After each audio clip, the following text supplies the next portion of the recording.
Welcome to the Amazon Legends podcast, where we have real stories about making it big on Amazon. Our guests are CEOs of large companies and entrepreneurs who became powerful sellers, also experts specializing in helping sellers, and both former and current Amazon employees who will give us an insight from behind the scenes. Here's your host, Nick Urison. Welcome to another episode of Amazon Legends. My guest today has been in digital marketing for over a decade, part of which was at Google. And he was the head of growth at the Excel Club, which is an Amazon aggregator. And he's now the CEO and founder of King E4, which is a private label incubator. So everybody, meet my guest, Matt Tucker. Welcome to the show, Matt. Thank you. Thank you for having me. So when you and I discussed, you mentioned a methodology that you developed to make the brands that you work with successful. So tell us, what is your methodology? Yeah, before I talk about that, I'll talk about what I think. What I think a lot of Amazon sellers, especially the aggregators, focus on too much, and that is the let's say the numbers, right? The dynamics, the statistics, the data that you're getting out, and why that's also very, very important. So you can understand, and where you can optimize, where you can increase sales. What I think most everyone forgets about is the actual brand. And when we decided to create this incubator, we said we're going to create great brands that will not only be good sellers, but they'll be kind of easy to find, a great story to tell, be found by the consumers, be liked by the consumers, and then grow from that. Using obviously data and statistics and all of the, let's say, the information that you get back from Amazon and such, so to optimize after that. So when we think about that, we think, okay, what is a brand? I mean, a brand is, it's not the same thing that you'll see when you talk about a brand in a typical store. So we talk about brand like being a Tide or Pepsi or Coca-Cola, and we kind of use a shorthand saying a brand is something that is well known. So everyone knows it, so therefore it's a brand. On Amazon, it's slightly different. A brand, what we believe, is something that is a product that tells a good story, very briefly, that consumers want and didn't realize they want, but now they want it. And you have to do that within basically your very limited parameters. You have to do that within your pictures, your A+ content, your listing, your reviews, and then your social media. So what I'm hearing from you is, so there are four things that I heard you say about building a brand. Easy to find. Yep. That's numbers.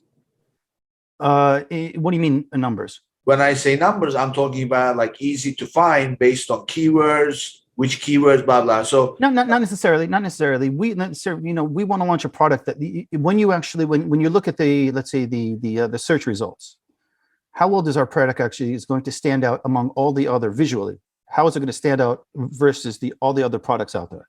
And what are we going to do in order to make it stand out? Are we going to change the color? Are we going to change the main photo? Is it, if it's a product that is already similar, that is selling in similarly to other products, what are we going to do in order to make people? So that brings me to the second thing you mentioned, which is really your fundamental approach, is a great story to tell, right? Yes. So great story to tell. The other thing you said is easy to I think you said easy to buy. No, so the consumer can easily understand why they might need it. Oh, yeah. Yeah. And the last thing you said is easy to like. That is also hand in hand with storytelling, right? Yes. Yeah. Exactly. And one of the things you're connecting with the consumer emotionally by the way you present the product. So it's really about storytelling, really, at the end of the day. Yes, it is storytelling. So in traditional advertising and marketing, where I'm originally from, the storytelling used to come in a 30-second commercial. Yes. But people buy stories. People love stories, and the greatest brands out there are the ones that tell the best stories. We're forced to tell the story in a different format, but you're still telling a great story. So you bring it to the basics. So, this little conversation we just had reminded me of a video clip you can pull up on YouTube by Steve Jobs. So he's brought back to Apple and he's trying to resuscitate the operation. And he's presenting to his team a new campaign they came up with. And it's not the campaign about the launch of that thing that, that's not the one I'm talking about. This is a much more intimate presentation he's making in a small room full of his team. And he says, who are we? We used to be this. We used to be that. We used to be the other. And then, so he says, I'm going to show you something I'm very proud of that we've been working on with our marketing agency.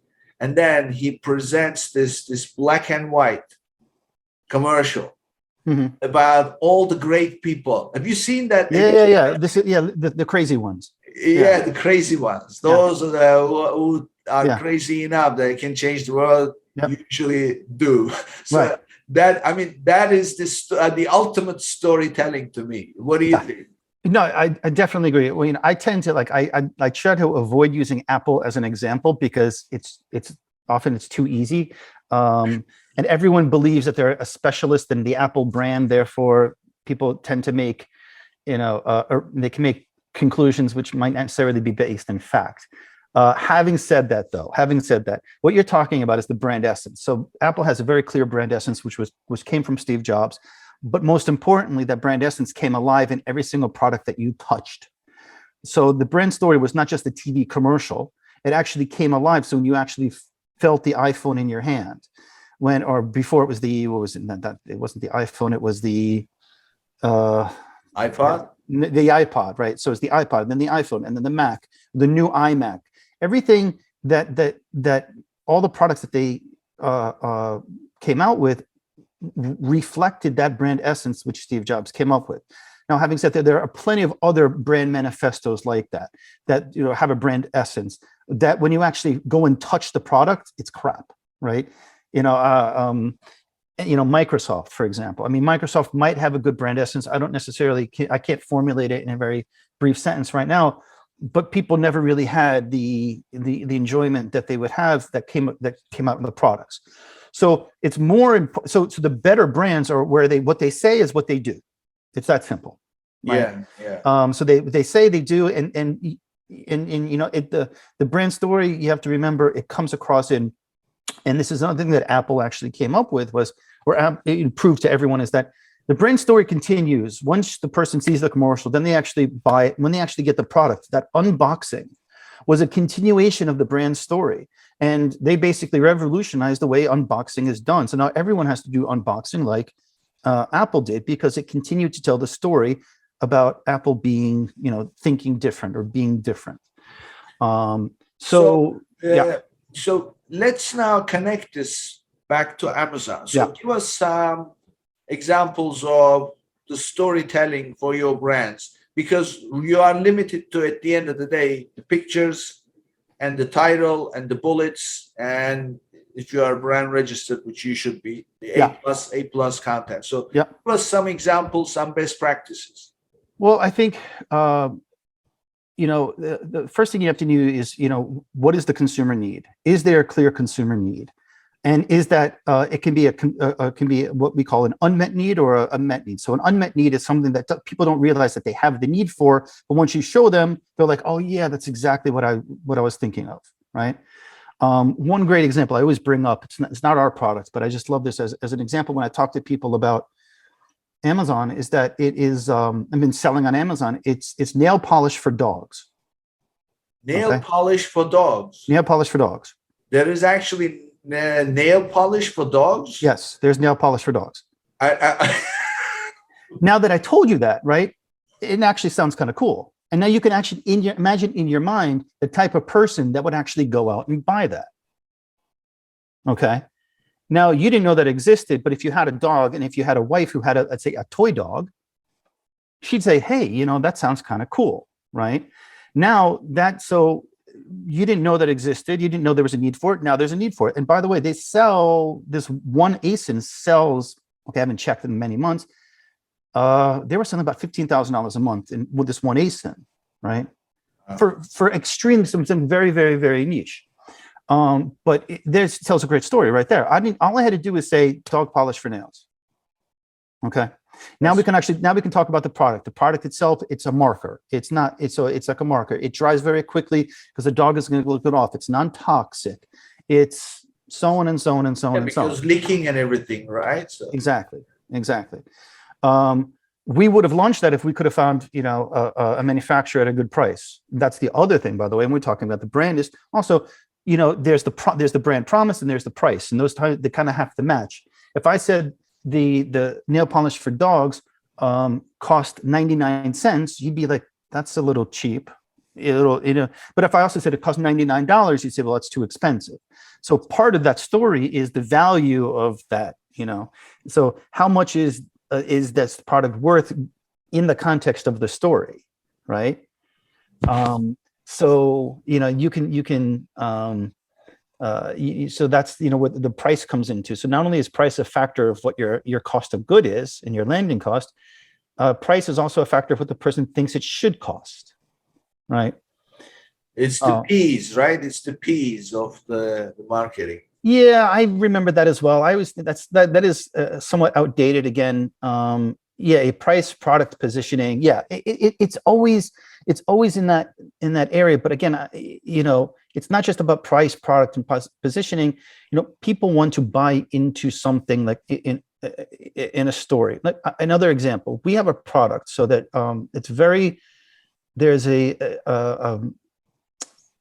it's a product which is sold already by other sellers.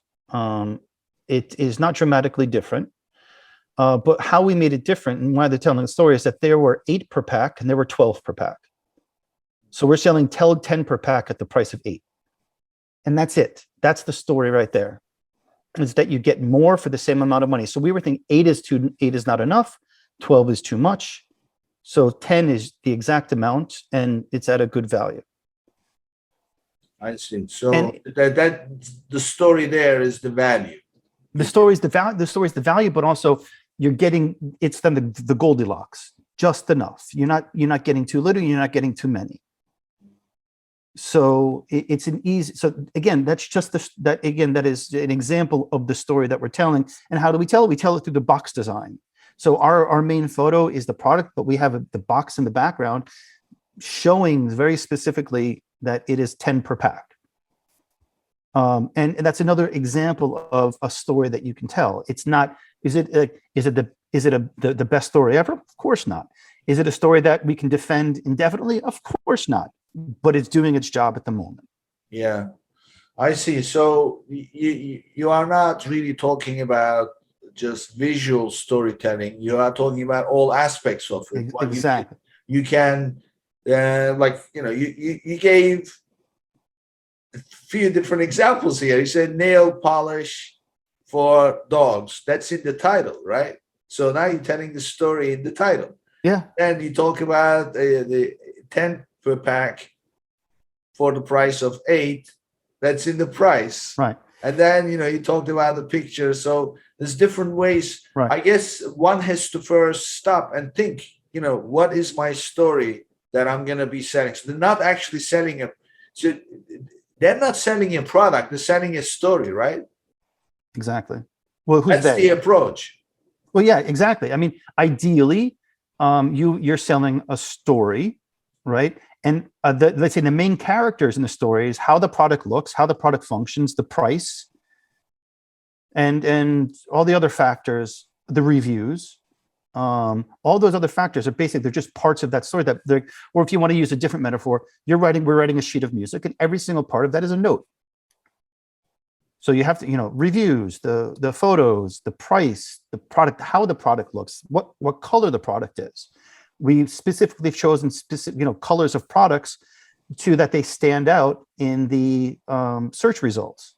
Yeah. So, we've noticed that everything is mostly white and gray. So we went with the color of blue. We chose Tiffany blue. We thought that Tiffany blue would be a little bit more, let's say, fashionable, and it stands out, and it gets people to focus on the product. So you are the marketing expert here. Tell me if I'm right, but I heard this a long time ago. IBM blue is often the most preferred corporate color because IBM blue is the color that instills trust in people the most. Is that accurate? I don't know. I mean, I like to, I'm no longer in traditional marketing. I used to so much of traditional marketing is BS. And I'm sure you can find a psychology report that kind of proves that. But at the same time, I can list 10 brands that have a color of red and that are extremely successful. Coca-Cola. Yeah. I mean, so at the end of the day, color does, I'm sure color does play a certain effect, but to say that blue is going to create more trust than red, I just don't have. So this is the only thing that I know about. I cannot cite the scientific study, but the green, the color green is the easiest color as a background for human eyes to look for extended periods of time without feeling tired, apparently. That's why in the old days, if you remember, the monitors were always green. Interesting. So that's the reason why they pick green, apparently, the human eyes. However, the blue, so I heard about this IBM blue being the most trusted. And then when Facebook launched, what color is Facebook, right? Yeah, but a lot of times brands have to choose colors which are not necessarily.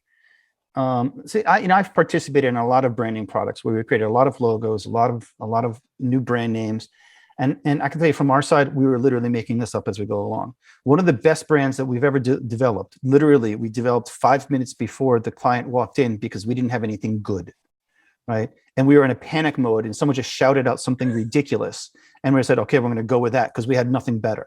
Right. And in turn, and that brand ended up selling that company ended up selling for $4 billion to Coca-Cola, to Pepsi Cola. So I'm sorry, not 4 billion, 1.4 billion. It's hard. It's so hard. It really is to kind of say what's going to work and what's not going to work. And the whole color schemes, if you talk to creative directors and designers, I'm sure they'll come back to you with a much better opinion. I am more of the person of saying, you know what, for every case you give me to prove it, I can show you 2 cases exactly to disprove it. That's the era we are living in. Yeah, it's always like that. So going by studies, you just have to go by your own study, your own experience. And that's, to be honest, one of the reasons why I got into digital marketing is because I got kind of exhausted of the discussion, the creative discussion of subjectivity. Of does blue create more trust or not, right? I just got tired of that, and you're never going to develop a foolproof focus group or Hall test to prove one way or the other. Yeah. I've seen so much research that have shown that this product is going to be great and the product fails. Yeah. So I got into digital marketing because numbers don't lie. You don't have this, you can do A/B testing, but you don't have to have the ideal creative. You can literally post every single creative on Facebook, and then Facebook will figure out which one works the best. So digital marketing, because you get that you get almost an automatic feedback loop. You get the data, you get that feedback, and then you're able to make decisions based on what works and what doesn't. In traditional advertising, you never could do that. So maybe you can do a disaster check, but you couldn't predict that this logo is going to generate 5% more uplift than this one. Thanks to digital marketing, Google, Facebook, Amazon, you can. So. Yeah, I mean that's the trick. You have to keep trying, and then most important, you have to know what you are monitoring, and then you stay on it like as real time as possible over a period of time. That's another thing. People think that I'll just do this and then I'm gonna know. No, because you have to watch the data over a period of time, and then when you need to make changes, don't change too many things. Change one thing at a time. And then give it more time. That's what drains the cash, right? I've seen that a lot of times. Is that even I have to stop myself, and my team has to stop me. And I'm like, well, let's change it. Like, guys, we agreed we're going to wait for a week, and we need, you have to. And I understand as an owner or a co-founder or this, you want to see changes happen faster. And I've seen that a lot where you make too many brash or decisions, or you make too many left turns or right turns, and you end up killing your momentum, and then you have to basically start over again. The hardest thing to do is sit and wait, and just it's really you'll spend, and it feels weird in terms of working, because you work your ass off for a day, and then you literally sit on your butt for 4 days, and you have to wait. And a lot of people, that doesn't, the American format of thinking is like, oh, I have to be working every day. I have to be doing something. I have to. A lot of times the best thing to do is do nothing. Yeah, exactly. But so and I've seen a lot of CEOs make that mistake of wanting to change too much too fast, because they want quicker results. And what they end up doing is they delay the results in the end. Yeah, because you have to go back to the drawing board and redo the whole thing. Yep. So to bring it all together, I mean, we're talking philosophically somewhat, but at the same time, it clearly actionable information for a lot of people. So first of all, stop focusing on keywords or anything. First, continue focusing on keywords. Yeah, but put it in the context of the storytelling. So keywords are not the story. They are the ingredients of telling the story. And then you decorate the story with the keywords, bring focus, and that storytelling can be anything. It could be your title, it could be your pictures, it could be your bullets, it could be your A+ content. They work hand in hand. But there is a story, and also you can't be telling 5 different stories in one listing, right? So you have to focus on one story and then test. And when you're testing, put out something and wait. Right. And then if you're going to change one thing and wait the equal amount of time. And then, that is the way to build it. And what it also gets, the additional benefit, and the very important benefit after this is, first of all, you get the ability to stand out from competitors, especially like us. We do most of our sourcing is in China. So if there's someone not selling, if someone's not selling our product today, a similar product, they will be selling it tomorrow. So being tied to that story gives you the ability to stand out, but it also gives you, let's say, I would say, price protection. So there's a reason to buy, there's a justification to pay more for your product, and you can sell at a premium. And that will prevent you from, let's say, Chinese sellers walking in and selling your product at half the price.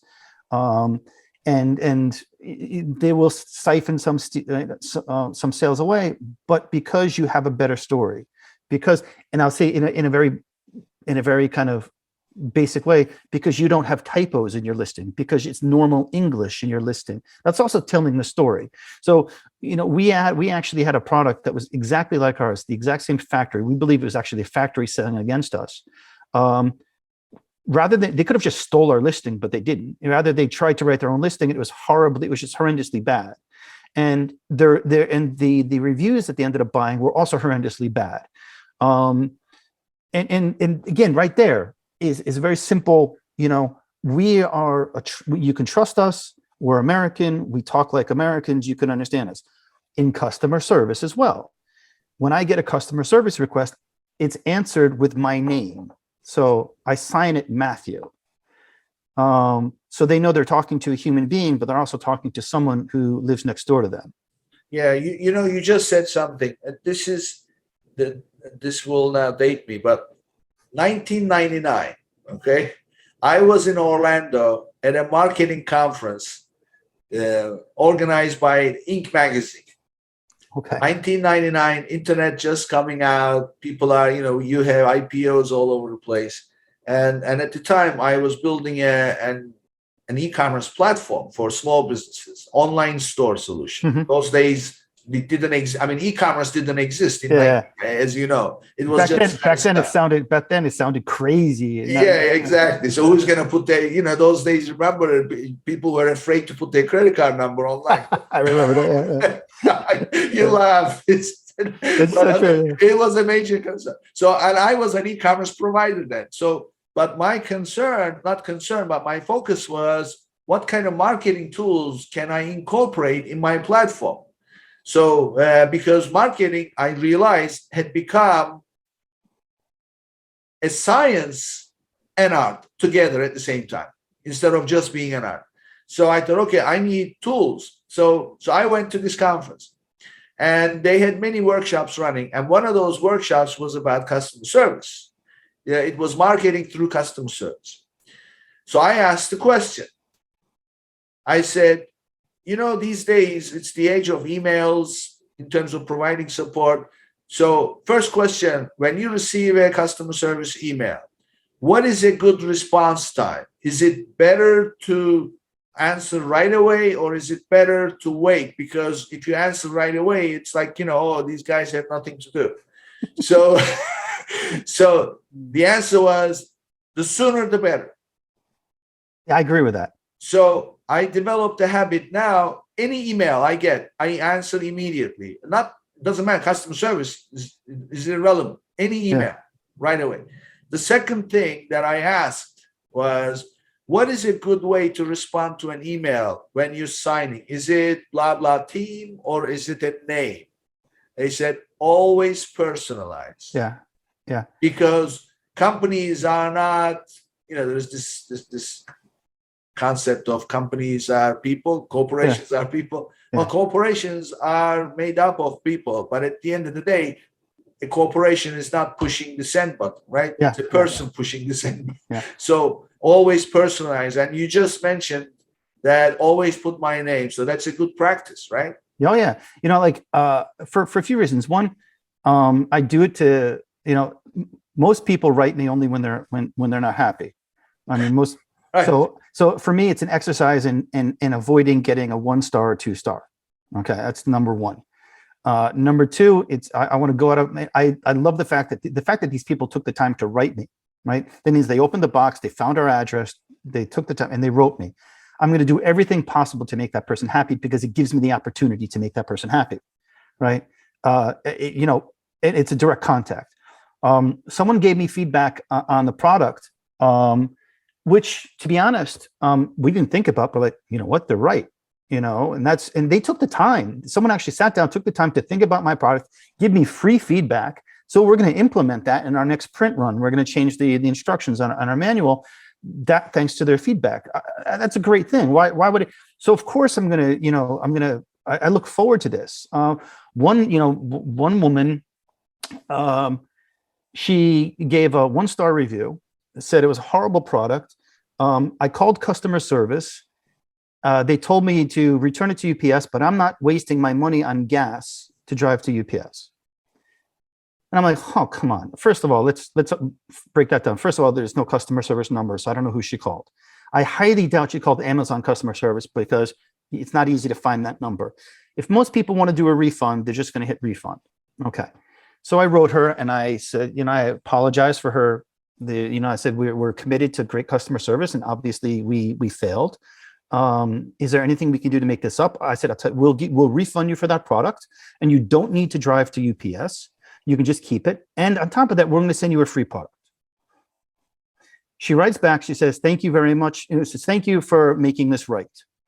And then 2 weeks later, she deleted the 1-star review. And you didn't even ask for it. Right? I'm not allowed to. Right. Not only did I not ask for it, I'm not allowed to ask for it.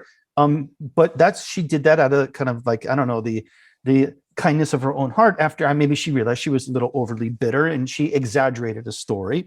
I couldn't call her out. I didn't want to, my job was basically to, okay, how do I make this wrong right? Okay. She's right. I'm wrong. I don't care. All I want is to get rid of that 1-star review. And I looked and I was like, it was, and I think I was emailing with her at 1 o'clock in the morning because I couldn't go to sleep until I got rid of that star. But hopefully she went and she told her friend and she said, hey, these guys are, Someone wrote me, there was a part missing, and I was extremely Well, the value of that removal of that 1-star rating is Yeah. obviously that's huge. So I always tell people when situations like this happen, what do you want? Do you want to be right or do you want to be profitable? Exactly. So if you want to be right, go ahead, take a stand, fight her to death. But Exactly. if you want to be profitable, the value of removing a negative feedback is Yeah. far exceeds. So customers, so look, great customer service is something that we have that our competitors don't have. So again, it's part of the story as well. Someone actually posted, they actually said, great customer, they in the product, not the seller review, but the product review, they said great customer service. And I would, I'd buy more, I'd recommend these sellers to everyone. So, like I said, it all comes back, we are an American company. We're based in America. We are owned by Americans. We talk American, and we want people to have that. It's a question of trust. You can trust us more than another company which doesn't have a nice sounding name or they don't speak perfect English. Yeah, it's our company. Yeah. So, I mean, people definitely want to be able to be understood when they say something or write something, and then at the same time they want to be appreciated as a customer, and if there's something goes wrong, they don't want to be ignored. So everything that we talked about in terms of storytelling and then building this whole following ultimately needs to be verified by the numbers. So that brings us to the nuts and bolts of the operation. So share with us some of the things that you monitor in terms of numbers. What is telling you your storytelling is succeeding, other than just increasing sales, because that's just a byproduct. So what are some things you watch? Well, we're looking at reviews. We're also looking at the voice of customer. There's a lot of value information that we get there. A lot of the voice of the customer stuff does not come across in reviews. So we're getting a lot of good feedback. So we changed part of our listing on one of the products because someone complained. We thought we were clear about it, but obviously we weren't clear about it. So we changed it in the listing. So we're always we're looking at the volume and the type of comments we're getting back in voice of customer. Like I say, we're looking at the reviews, and we're looking at, as a result, kind of the growth of organic. Ultimately, we want to have 60% organic, 40% PPC sales, because that's where the profitability will come from. You can't get the organic until you get the reviews, until you get the the better voice of customer. That the customer experience has to improve. I think to a lower extent, returns. It's really hard. There's no such thing as a perfect return rate. You can only be better than your competitors, or at least on par with their competitors. So that's something that we look at as well. And we look at conversion rate. So we're always looking to optimize photographs and listings to figure out ways we can improve the conversion rate. Because I think at the end of the day, I think conversion rate solves all known problems. So you just, just so everybody knows, we did not rehearse this. And you walk exactly right where I want you, because I am huge with conversion. Oh yeah. So tell me, how do you monitor conversion rate, and share with us some benchmarks? Well, I mean, we look at the data from business reports. So the conversion rate against what's it called? Yeah, I think it's called the conversion rate against sessions, right? And so our job is to increase sessions and to increase the conversion rate of the sessions. In other words, consistently increase sessions and consistently increase conversion rate. Usually what happens is you increase your sessions and your conversion rates are going to go down simply because it's a game of percentages. So the idea is either to grow your conversion rate along the same percentage points as your session rate, or at least to keep it not to drop significantly. So conversion rate comes down to the question of trust again. do people feel that this story is good enough to actually hit click, click to, to buy, right? So just for the listeners' benefit, conversion rate is not the advertising conversion. It's how many people click on the search result on your product and then land on your product page. And out of 100 people that land on that page, no matter where they came from, how many of them end up buying? That's what we're talking about when we say conversion rate, right? Yeah. So what is a good benchmark? Is it 10%, 20%, 30%? I've seen so many different categories. It depends. It's so hard. It really depends. I would, I can't give a number. I mean, the more the better. I mean, 10% I think would be outstanding. 20% I think is unheard of. But again, it depends. If you're a branded product, if you're Bissell vacuum cleaners, you better have 20%. But Bissell, they're much more expensive. You know what I push for with my clients? Yeah. 35 and up. That's tough. I'm getting it. I would say, but I would do that. I would challenge you back, because how many are the sessions increasing as well? Okay, that's a valid point. Because I could easily get my conversion rate up to 35% if I reduce my sessions. However, I would also reduce my amount of sales, right? So yeah, I understand what you're saying. So what we're trying to do, especially as a brand incubator, you're trying to grow the sessions fast. So your conversion rate is going to be inherently low. Is that bad or good? It doesn't matter. So, okay, I have a question for you, Matt. Yeah. Which one is better? Higher number of visitors to the page and lower conversion rate versus lower number of visitors to the page and higher conversion rate? I'm asking this to satisfy the Amazon algorithm. Which one is better? The answer is whichever would make Amazon more money. No, it sounds funny, but so Amazon, why is conversion rate so good? It's because Amazon knows that they're more likely to help you sell if they know you're more likely to sell, and if you're more likely to sell more. So that's how Amazon makes the money. When I was at Google, that's how Google makes its money. Google is going to give you the cheapest price for CPC if they know that you're more likely to click than somebody else, because they'll make more money from you than they would from someone who has a higher click but a lower conversion, right?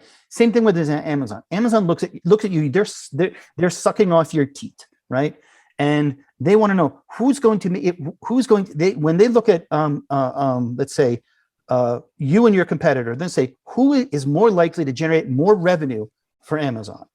And that's the answer. So if you're a high value product with a high margin, then lower sessions and a higher conversion rate is going to benefit Amazon more.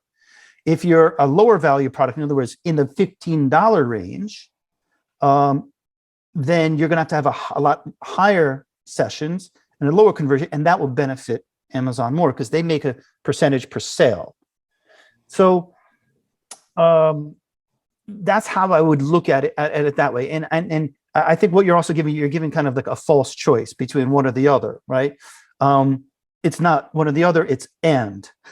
Yes, it's not or, it's and. So it's higher session rate and higher conversion rate. I think choosing one or the other is a false choice. Unfortunately. Yeah, you have to play in all fronts. So how often, because the source to get this information is business reports by Charles Skew. Yeah. So the only way to get that, unless you have a huge technology infrastructure, is by downloading the report. And when you're downloading that report, it says start date, end date. Yeah, there's a lag. There's a 2-day lag. Yeah. Yeah. So how often do you check it, and what is the time frame you're looking at? We are looking usually a week behind. So we look at it weekly. And why are you a week behind? No, I'm sorry. We look a week ago. So we're comparing to the previous week. Oh, you compare to the previous. But it also depends on the maturity of the product, right? Yeah. So we might look at it, maybe in a month, compare it to the previous month. there might be seasonality involved, so it's So not that always means not as clean. just downloading the report will not give you this. So downloading the report is just going to give you the numbers. That means that you have to have a whole system of looking at it. Yeah, we have dashboards. We've built our own dashboards. So we export. I was hoping for, this is a whole kind of other topic. Getting a good solution provider for data. What we've learned is, we do a manual download, we upload it to Microsoft Access, and that it does the job. It does the job. It does. I mean, I know. I'm a big fan of Access because it's a quick thing. But it's just it's how many times Access crashed, and then especially across network use. Yeah, but at least it's, I've seen. It's something. It's not. I've seen systems where we've written our own API. When I was at an aggregator, we wrote our own APIs and connected directly, and we actually were able to train the computer to actually manually download it automatically. So someone wrote a Python, script that actually mimicked the mouse click, so it was downloaded. Even with that, there were still errors in the API transfer. So even, I always say as long as if there's a margin of error is consistent, it doesn't matter. Because we're looking at dynamic. We're not looking at the actual number. It was at 5% or 7%. It doesn't matter. If we make the same mistake every single week, at least we're being consistent. Exactly. And we can see the dynamics. And for us, dynamics is more important. So, I mean, the bottom line, what you're saying is you need to stay close to your conversion rate and then always look at it over a period of time and then compare it to the same periods. Yeah, exactly. Especially if you have certain things that are very high seasonality, then obviously you need to compare, either year on year or quarter on quarter. It's a benchmark to know how well you're doing. And like I said, conversion rate solves every known problem. If you have a good conversion rate, you've increased your organic, you'll increase your ranking, you'll decrease your CPC, you'll increase your orders in general, and your ranking will increase your amount of organic, it will decrease your amount of PPC. So your margin will go up. Every single known problem is solved through conversion rate. Exactly. That's the magic bullet.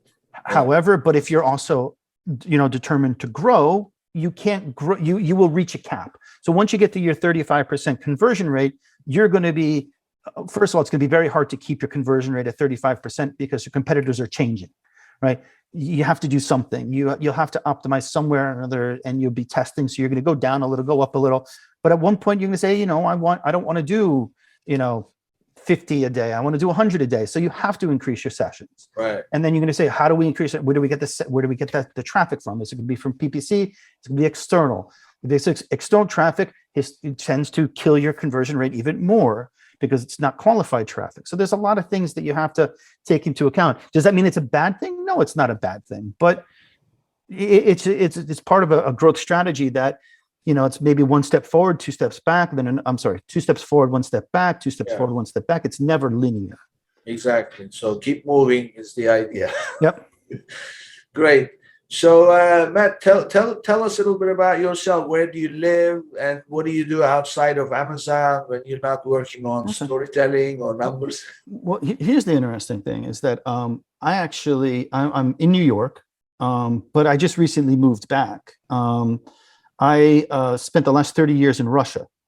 Oh my God! Exactly, well, exactly. Must have been an experience. It was a crazy experience. And, where in Russia? In Moscow, right in Moscow, and why were you there in the first place? I graduated college, and I was like, I'd studied Russian in college, and I'm like, I had a kind of choice. What do I want to do? Do I want to get a job like everyone else and work 9 to 5 and wear a suit and have to spend more money on rent than you're making money? And I'm like, or do I just do something different?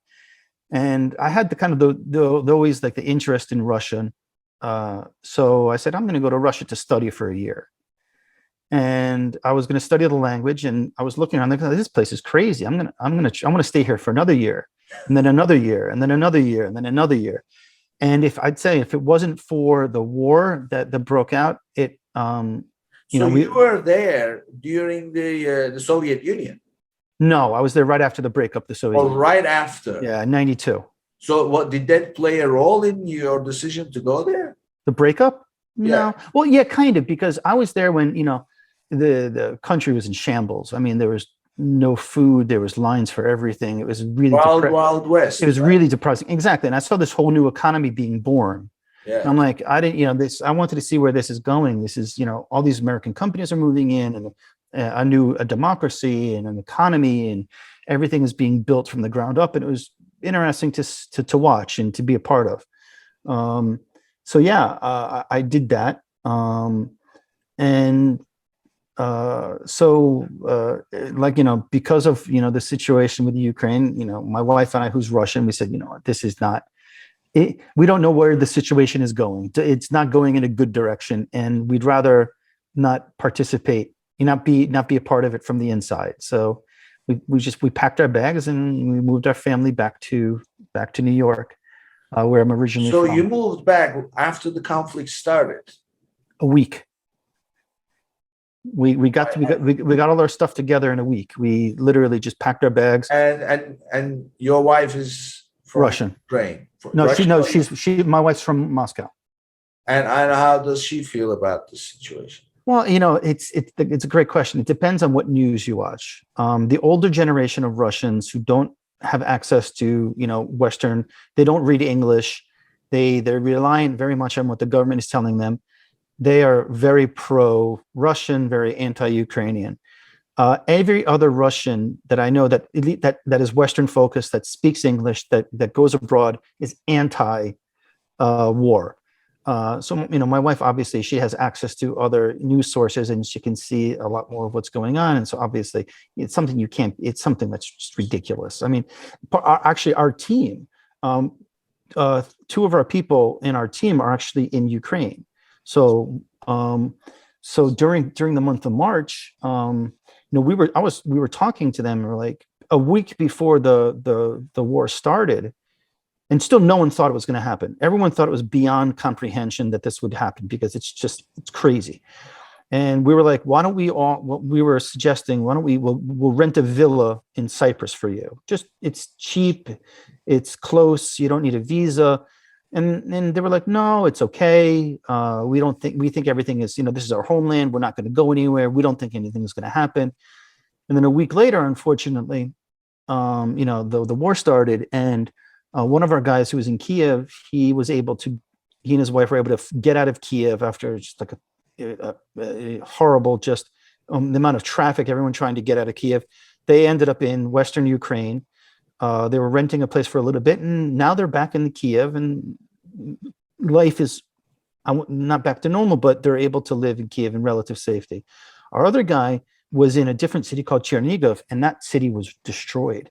And he was in a bomb shelter for about 2 weeks.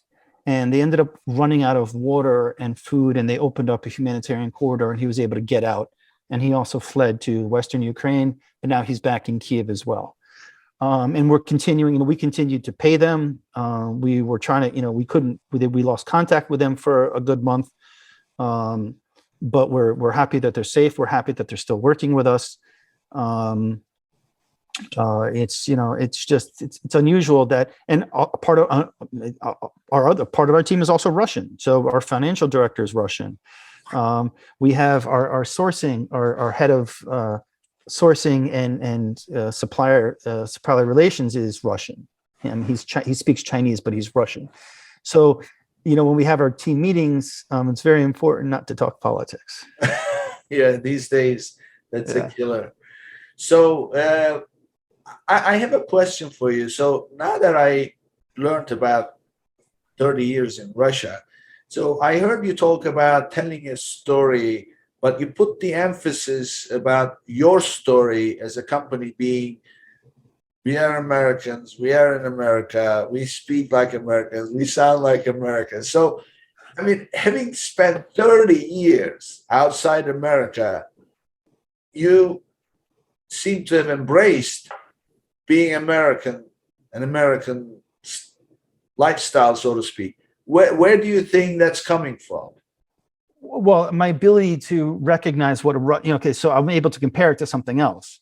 So I can explain, so I can do a much better job of explaining what American lifestyle is to an American, because Americans you don't realize it. You're in, you're in, let's say you can't explain to a fish what water is until you take the fish out of the water, right? So the same thing here. So I was able, so I can look at American culture from a more objective point of view, because I wasn't in American culture. I was viewing it from afar. The same thing with Russian. I was never a Russian, never became Russian. I wasn't part of the Russian, but I can understand Russian culture and explain it to a Russian a lot better because I was viewing it more objectively.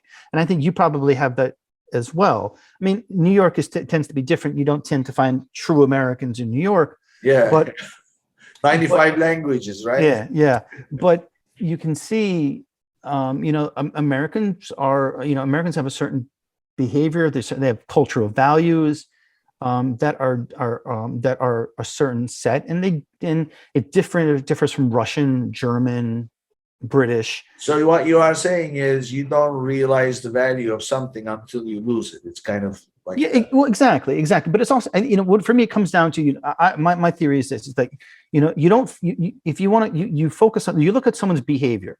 And then you look on the behavior, and then you say, okay, what are the values behind that behavior? So why are they doing what they're doing? So, for example, very simple, I think, example is the way Russians stand in line, way Americans stand in line.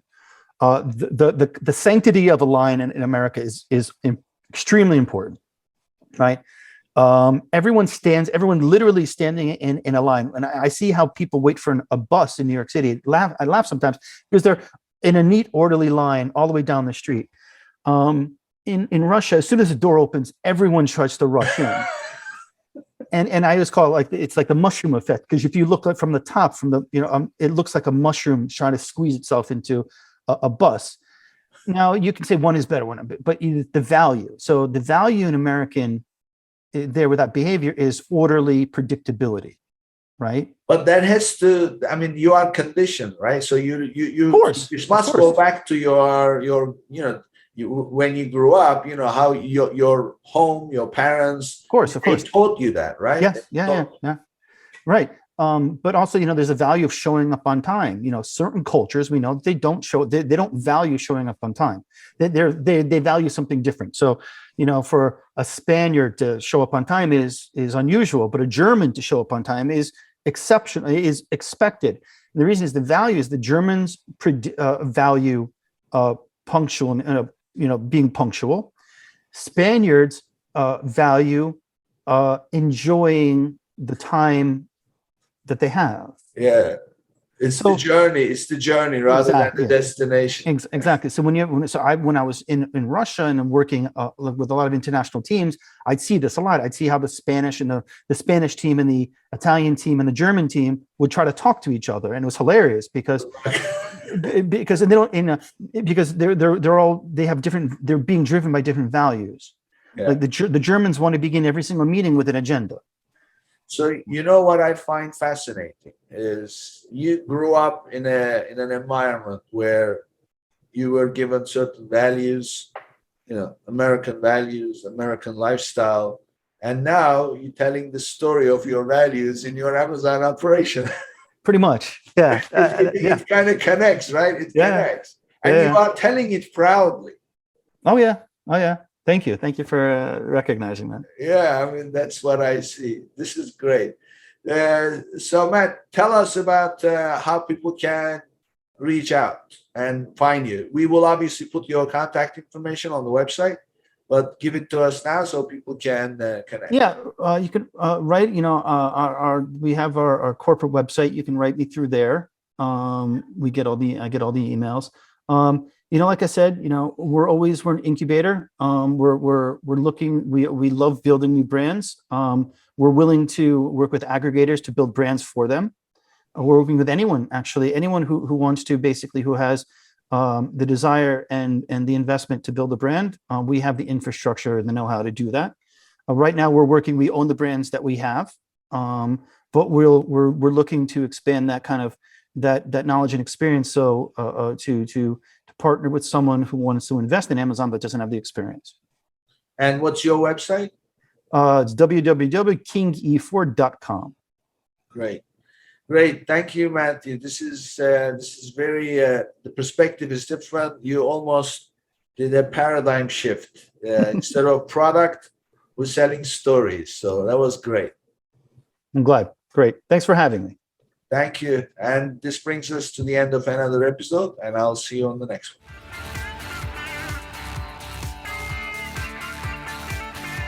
Thank you for tuning in to today's episode. Be sure and subscribe, rate, and review our show. And be sure and share an episode with a friend. And thank you so much for being with us today. We'll see you next week here on Amazon Legends.